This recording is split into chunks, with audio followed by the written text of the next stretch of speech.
যখন মুসলমানকে মুসলমান কোলাকুলি করি, মানুষের সাথে সাক্ষাৎ হবে, তখন কোলাকুলি করবো আমরা।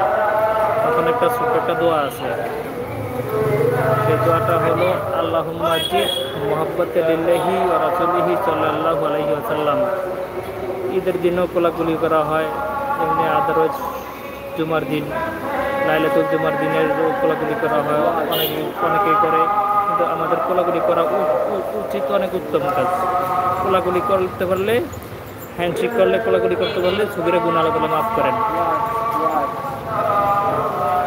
সগীরা গুনাহ কিন্তু অনেক, তাও বড় ধরনের অনেক বড় কতটি গুনাহ আল্লাহ তাআলা মাফ করেন, সবাই সকলের গুনাহ আল্লাহ তাআলা মাফ করেন। কোলাকুলির দোয়াটা হলো আল্লাহুম্মা জিদ মুহাব্বতে লিল্লাহি ওয়া রাসূলিহি সাল্লাল্লাহু আলাইহি ওয়াসাল্লাম। আল্লাহুম্মা জিদ মুহাব্বতে লিল্লাহি ওয়া রাসূলিহি সাল্লাল্লাহু আলাইহি ওয়াসাল্লাম।